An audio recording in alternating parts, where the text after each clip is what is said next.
গল্প যদি বই পাঠও হয় কিংবা গল্প শোনা, গল্প হলো এমন এক জিনিস যা মানুষকে এক আলাদা দুনিয়ায় পৌঁছে দিতে সক্ষম। আজ সেরকমই গল্প নিয়ে আমরা হাজির হলাম রবিবারের রোমাঞ্চকর গল্পে।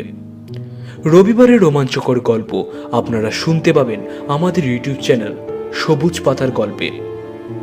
এরকম প্রতি রবিবার এমন রোমাঞ্চকর গল্প শুনতে হলে সাবস্ক্রাইব করুন আমাদের ইউটিউব চ্যানেল সবুজ পাতার গল্প।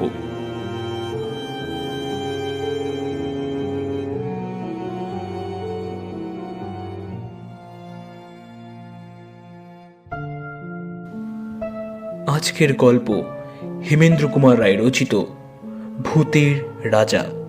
এই গল্প আপনারা আগেও আমাদের ইউটিউব চ্যানেলে শুনেছেন, তাই আজ লেখক পরিচয় না দেই আমরা শুরু করছি ভূতের রাজা।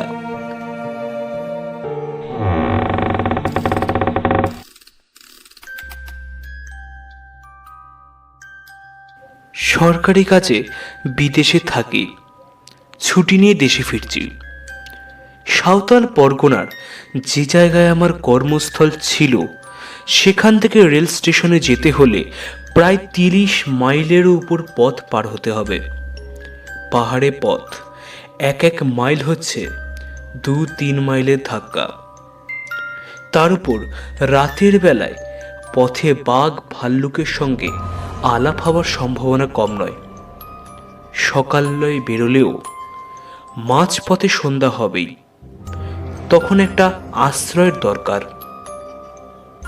মাঝপথের কাছাকাছি স্থানীয় একটি শিকার কুঠি ছিল। রাজা বা তার বন্ধুরা শিকারে বেরুলে এই কুঠি হতো তাদের আস্তানা। রাজার ম্যানেজারের সঙ্গে আলাপ ছিল, তাকে গিয়ে অনুরোধ জানালুম শিকার কুঠিতে একটা রাতের জন্যে আমাকে মাথা গোজবার জায়গা দিতে হবে। ম্যানেজার বললেন, এখন শিকারের সময় না, কুঠি খালি পড়ে আছে। আপনি এক রাত কেন, 1 মাস থাকতে পারেন। এখানকার পুলিশ সুপারিনটেন্ডেন্ট টেলর সাহেবও আজ রাস্তা শিকারে বিশ্রাম করবেন। কুঠিতে আরো ঘর আছে, আপনার থাকার অসুবিধা হবে না। কিন্তু কি? কিন্তু আপনি সেখানে রাত কাটাতে পারবেন কি? কেন পারবো না? লোকের মুখে শুনি কুঠিতে নাকি এই অপদেবতার ভয় আছে। অপদেবতা? হ্যাঁ, অপদেবতা ছাড়া আর কি বলবো। কুঠির পাশেই শালবনের ভেতরে সাঁওতালিদের এক ভূতের দেবতা আছেন। সেই দেবতা নাকি ভূতের রাজা। তার ভয়ে সাঁওতালিরা পর্যন্ত পাড়া মারায় না। তারা বলে তাদের দেবতা নাকি রাত্রেবেলায় কুঠির ভিতরে ঘুমোতে আসে। আমি হো হো করে হেসে উঠে বললুম, বেশ তো, মানুষ হয়ে দেবতার সঙ্গে রাত্রিবাস করব, হে তো মস্তের পুণ্যের কথা। আমি রাজি। ম্যানেজার বললেন, আমি অবশ্য সব ছেলে মানুষই কথায় ততটা বিশ্বাস করি না, তবু তো বলা যায় না।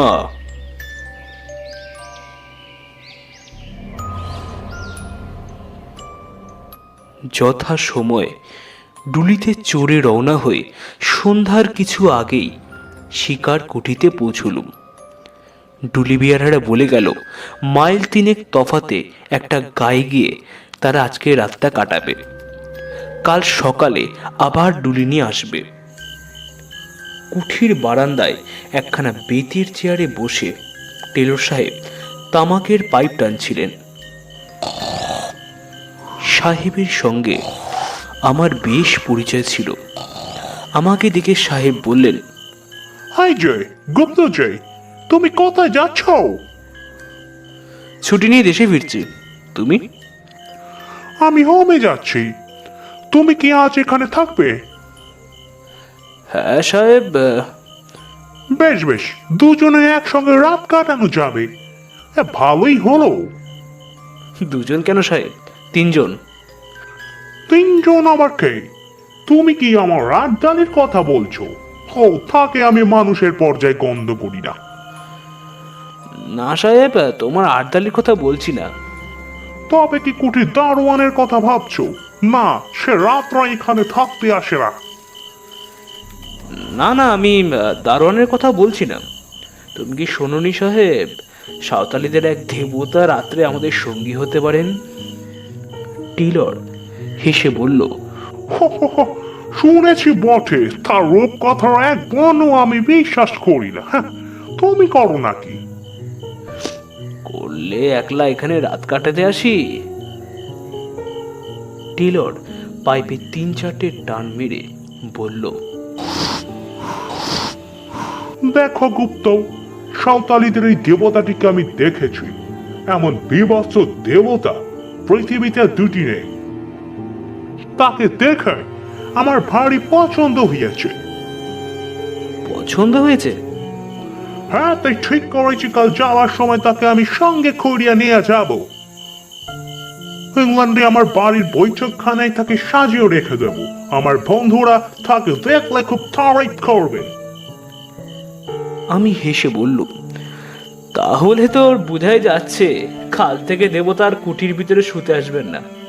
তবে এই বেলা তাকে একবার দর্শন করে আসি। তার আড্ডা কোথায়? টেলর আঙ্গুল দেখিয়ে দিয়ে বলল, ওইখানে মিনিট খানেকের পথ।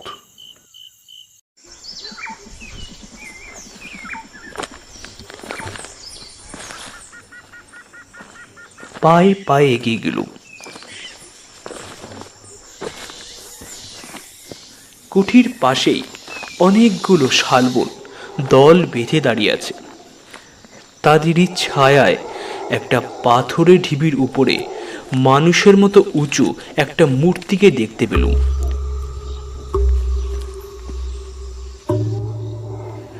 মূর্তিটা রং করা কাঠের। তার দেহ মানুষের মতো বটে, কিন্তু তার মুখ দানবের মতো প্রকাণ্ড।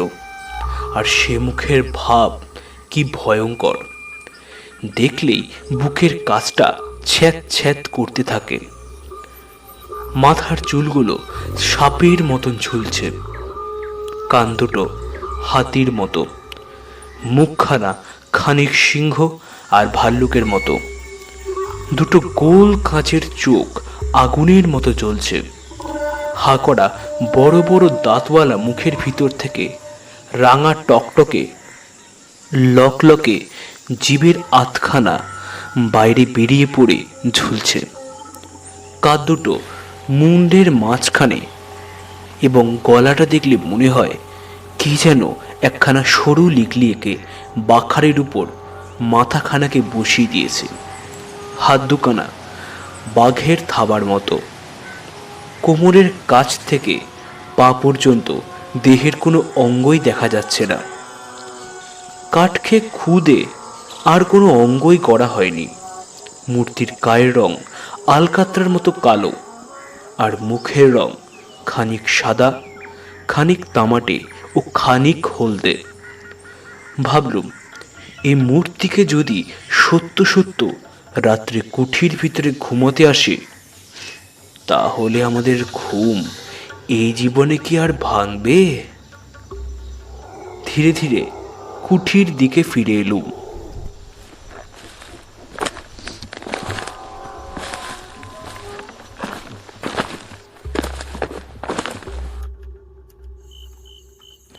টেলর পশ্চিম আকাশের দিকে তাকিয়ে কি দেখছিল, আমাকে দেখে বলল, গুপ্ত, খুব ঝড় বৃষ্টি আসছে, ওই দেখো।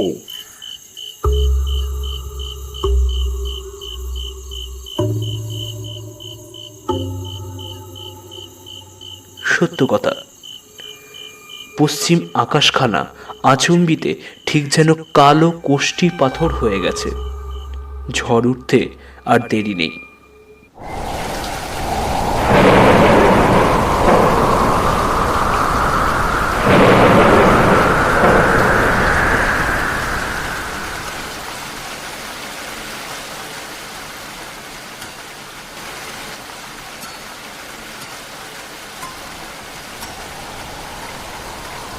ঝড় এসে সমস্ত অরণ্যকে জাগিয়ে দিয়ে গেছে।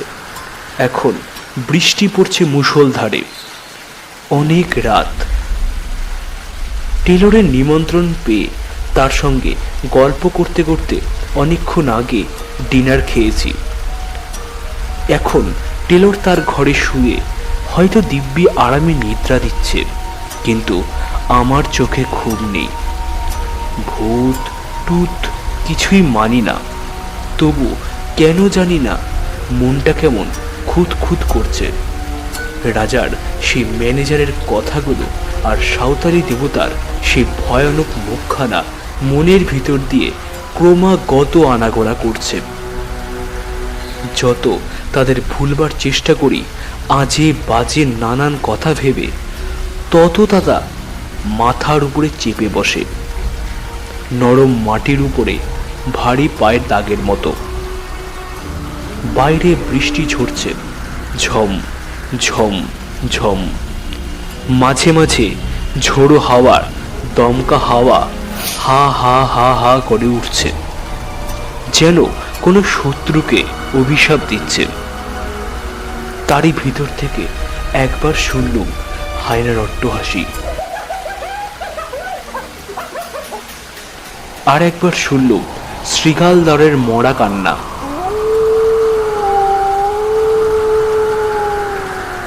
একবার শুনলুম বাঘের গর্জন।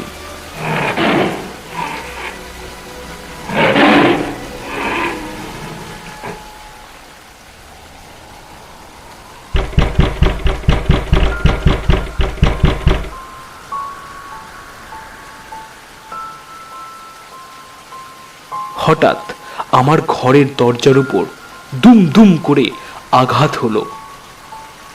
ধর্মর করে আমি বিছানার উপর উঠে বসলুম। সে কি আসছে? তবে কি সে এসেছে? দরজার উপরে আর কোনো আঘাত হলো না। ঝোড়ো হওয়ার ঝাপটায় দরজাটা নড়ে উঠেছে নিশ্চয়ই। নিজের কাপুরুষতার জন্য মনে মনে নিজেই লজ্জিত হয়ে আবার শুয়ে পড়বার চেষ্টা করছি। এমন সময় বাইরে থেকে ক্ষণক্ষণে ঝাঁঝালো গলায় গান শুনলুম।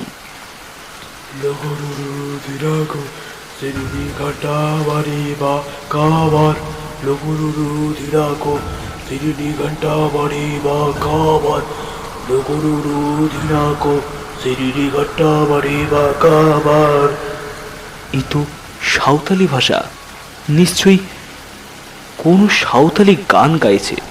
কিন্তু এত রাত্রে এমন ঝড় বাদলে এই হিংস্র জন্তু ভরা গভীর অরণ্যের মধ্যে কোন সাঁওতালি মানুষ মনের আনন্দে শখ করে গান গাইতে আসবে? আবার দরজার উপরে ঘন ঘন আঘাত হলো, এবারে আরো জোরে।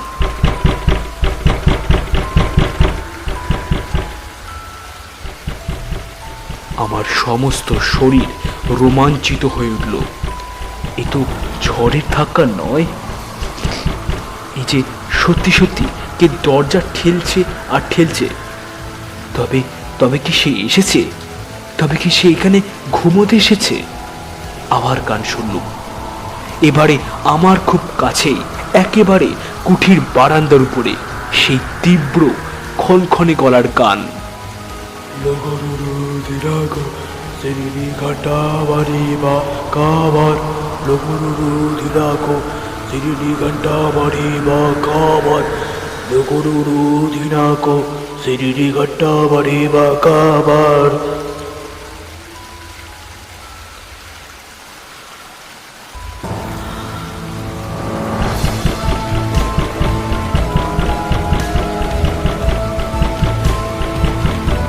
হঠাৎ উল্টো বিপদ। কুঠির ভিতর দিককার দরজায় ঘন ঘন আঘাত। ভিতরে বাইরে বিপদ দেখে প্রায় যখন হাল ছেড়ে দিয়ে বসেছি, এমনি সময় শুনলুম, ভগবানের দোয়াই দরজা খোলো, ভগবানের দোয়াই দরজা খোলো শিগগিরই। এ তো টেলরের গলা। বাঁচল। তাড়াতাড়ি উঠে দরজা খুলে দিলুম। টেলর হুড়দুড় করে ঘরের ভিতরে ঢুকে পড়ল। তার চোখ মুখ পাগলের মতো, তার বন্দুক হাতে।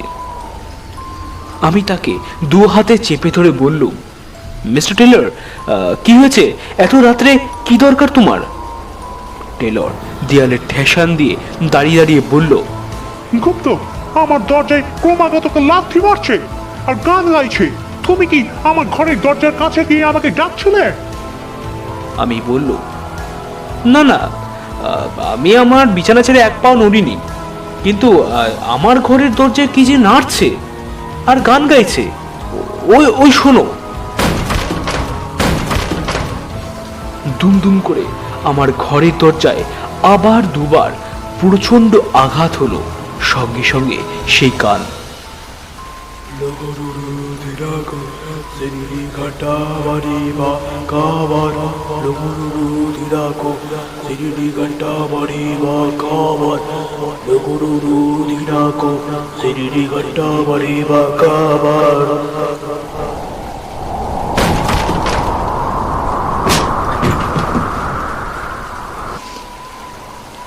আচমকা একটা ঝড়ের ঝাপটা এসে দরজার জানলার উপরে আছড়ে পড়ল, সঙ্গে সঙ্গে সেই খড়খড়ি দুমদাম করে খুলে গেল।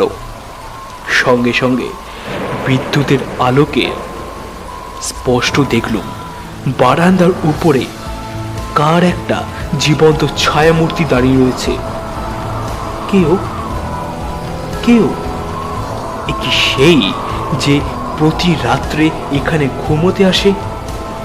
আমার মাথার চুলগুলো যেন খাড়া হয়ে উঠল। টেলরের বন্দুক ধুম করে গজরে উঠল, সঙ্গে সঙ্গে ছায়ামূর্তিটা স্যাঁত স্যাঁত করে বারান্দার এক পাশে আমাদের চোখের আড়ালে চলে গেল। টেলর চেঁচিয়ে উঠল, গুপ্ত, গুপ্ত, জানলা বন্ধ করে দাও, জানলা বন্ধ করে দাও। পা চলতে চাইছিল না, কিন্তু পাছে টেলর মনে করে বাঙালি কাপুরুষ।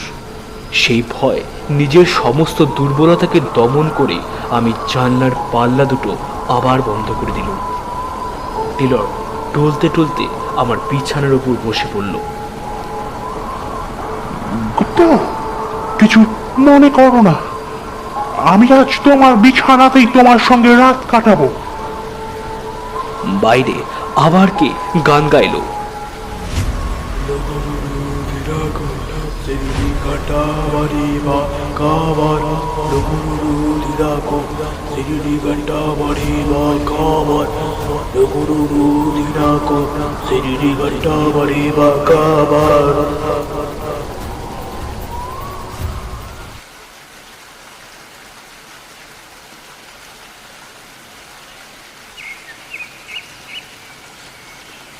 সকালবেলা, কিন্তু তখনও সমানভাবে বৃষ্টি ঝরছে আর ঝরছেই। কাল মেঘের ঘোড়াটোপ দিয়ে ঢাকা সূর্যকে যেন আজ কোনো অন্ধকার রাহুতে গ্রাস করে ফেলেছে।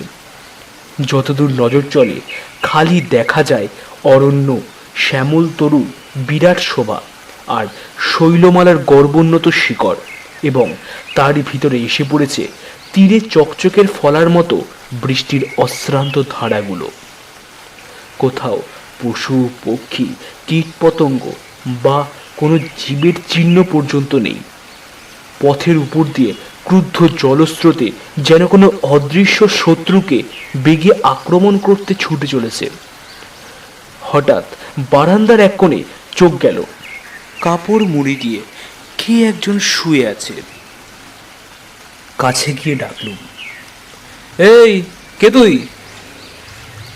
বার কয়েক ডাকাডাকির পর কাপড়ের ভিতর থেকে একখানা সাঁওতালি মুখ বেরোলো। কে তুই? আমি ঠাকুরের পূজারি। ঠাকুর? কোন ঠাকুর? যিনি এই শালবনে থাকেন। এখানে কি করছিস? ঠাকুর রোজ রাতে এখানে ঘুমোতে আসেন, তাই আমি তার সঙ্গে আসি। কাল রাত্রে তাহলে তুই দরজা ঠেলছিলি? আমিও ঠেলছিলুম, ঠাকুরও ঠেলছিলেন। আর গান গাইছিলি কে? আমি। এমন সময় টেলরও ঘরের ভিতর থেকে বেরিয়ে এলো। তাকে সব কথা খুলে বললুম। টেলর তো শুনেই মহা খাপ্পা। হেই, দাঁড়া দাঁড়া বলছি। ওরে বাবা রে! ঘুষি পাকিয়ে পুরুতির দিকে ছুটে যাওয়া মাত্রই সে এক লাফে বারান্দার রেলিং টপকে বাইরে পড়ে। মনের ভিতরে কোথায় যেন এক অদৃশ্য হয়ে গেল। টেলর বলল, রাস্কালকে ধরতে পারলে একবার দেখে দিতুম। ও সারা রাত কি অশান্তিতেই না কেটেছে। আমি বলল, যাক, যা হবার তা তো হয়ে গেছে। এখন আমাদের কি উপায় হবে? কুঠির দারোয়ানও এলো না, আর ডলিবিয়ারেরও এই দুর্যোগে বোধহয় আসবে না। আমরা যাব কেমন করে? টেলর বলল, আমাকে তো যেমন করেই হোক আজ যেতেই হইবে। বম্বে যাবার টিকিট পর্যন্ত আমি কিনে ফেলি আছি। উপায় থাকলে আমি তোমাকে সঙ্গে স্টেশনে করিয়া নিয়ে দিতুম, কিন্তু আমার 2 সিটারের গাড়ি, আমি, আমার রাজধানী, তুমি, তোমার চাকর আর তোমার মালপত্র এইটুকু গাড়িতে ধরবে কেন? কাজেই রাজধানী। টেলরের আড়দালে এসে সেলাম করলো। টেলর বলল, আমার মালপত্র সব গুছিয়ে নিয়ে গাড়িতে তোলো, তারপর শালবন থেকে ওই কাঠের পুতুলটা তুলে নিয়ে আসো। আমি বলল, তুমি কি সত্যি ওই পুতুলটাকে ইংল্যান্ডে নিয়ে যেতে চাও? টেলর বললে, নিশ্চয়ই, আমার যেই কথা সেই কাজ।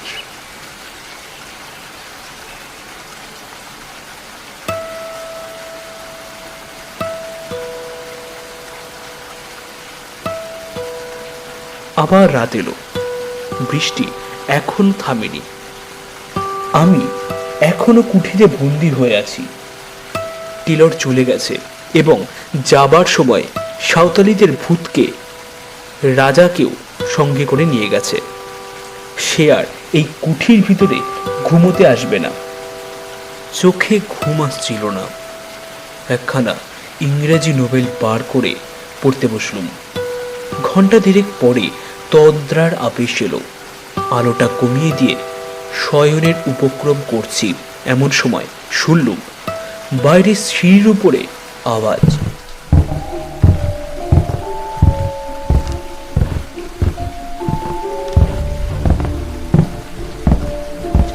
ঠক ঠক ঠক ঠক, ঠিক কি যেন কাঠের আওয়াজ। ঠক ঠক করতে করতে আওয়াজটা আমার ঘরের কাজ বরাবর এলো।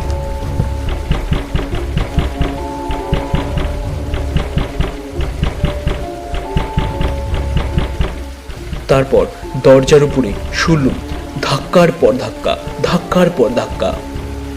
কি আপদ! টেলর তো পুতুলটাকে কোন সকালে বিদায় করে নিয়ে চলে গেছে। এখন কে জ্বালাতে এলো?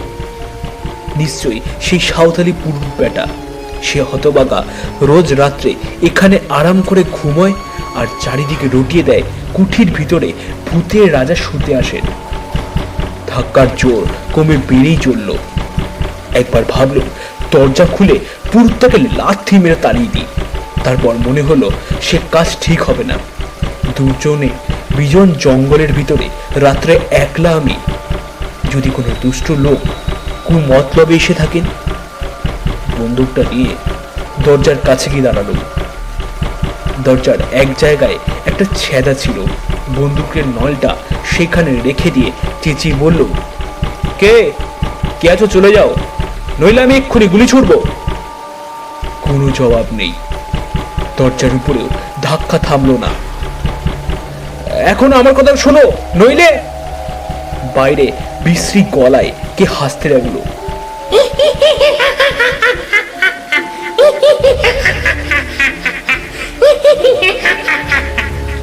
আমি বন্দুকের খোঁড়া টিপল।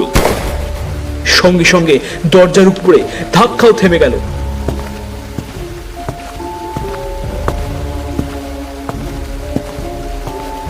ঠক ঠক করে আওয়াজটা ঘরের কাছ থেকে দূরে সরে যেতে লাগলো। তারপর কুঠির সিঁড়ির উপরে শুনলুম ঠক ঠক ঠক। খানিক পরে অনেক দূর থেকে আবার সেই বিশ্রী হাসি শোনা গেল।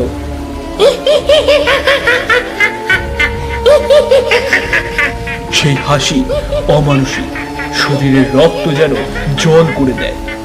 শেষ রাত্রে জল ধরে গেল।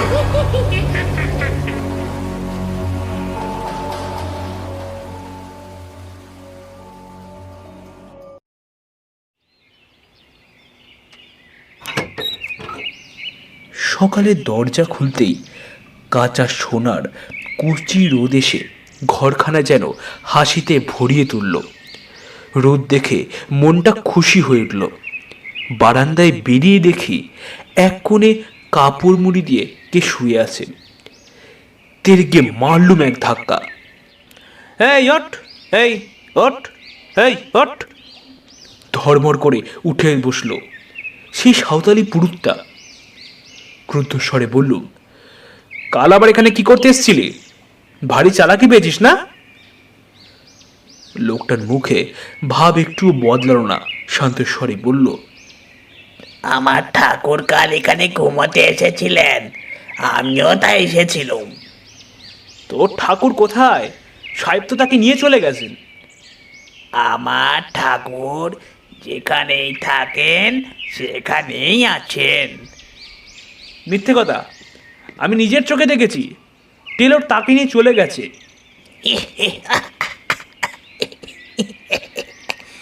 আমার ঠাকুর যেখানেই থাকেন সেখানেই আছেন।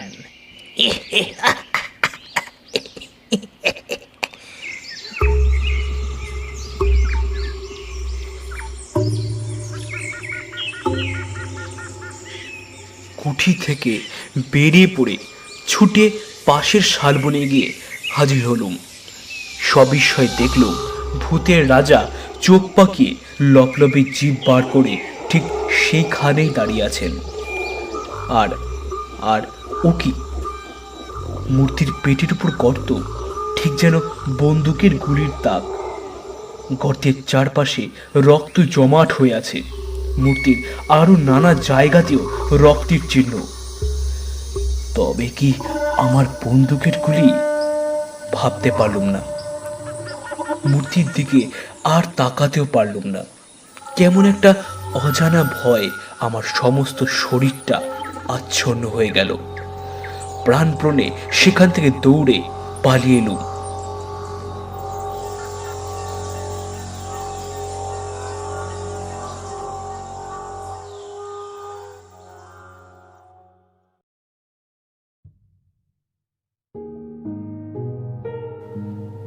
কলকাতায় ফিরে এসে খবরের কাগজে এই বিবরণ পড়লুম। সাঁওতাল পরগনার police superintendent mister J Taylor কর্ম হইতে অবসর লইয়া বিলাতে যাইতেছিলেন, কিন্তু পথের মধ্যে বিপদে পড়িয়া খুব সম্ভবত তিনি প্রাণ হারাইয়াছেন। স্থানীয় জঙ্গলের ভিতরে তাহার মোটর গাড়ি পাওয়া গিয়াছে। মোটরের উপরে ভিতরে চারিপাশে রক্তের দাগ, কিন্তু মিস্টার টেলর ও তাহার আর্দালির কোনো সন্ধান পাওয়া যাইতেছে না। পুলিশ সন্দেহ করিতেছে মিস্টার টেলর ও তাহার আর্দালিকে ব্যাঘ্র বা অন্য কোনো হিংস্র জন্তু আক্রমণ করিয়াছে। নিকটস্থ জঙ্গলে এক নরখাত ব্যাঘ্রের খোঁজ পাওয়া গিয়াছে। সেই ভুতুড়ে মূর্তির গায়ে যে রক্তের দাগ লেগেছিল, তাহলে সেই রক্ত হচ্ছে হতভাগ্য টেলর ও তার আর্দালির গায়ে রক্ত। এবং সেই সাঁওতালি পুরুতটাই নিশ্চয়ই কোনো গতিকে খবর পেয়ে ভূতের রাজাকে তার শালবনে ফিরিয়ে এনেছিল।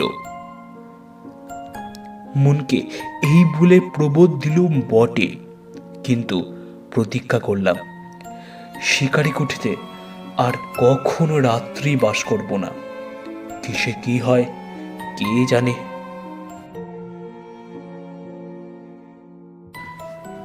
শুনলেন আজকের গল্প ভূতের রাজা। গল্প পাঠ, সাউন্ড মিক্সিং, গ্রাফিক্স এবং অল ইন অলে আমি প্রতীক। আবার পরে নিয়ে আসবো আরেক রোমাঞ্চকর গল্প। ততদিন ভালো থাকুন, সুস্থ থাকুন। ধন্যবাদ।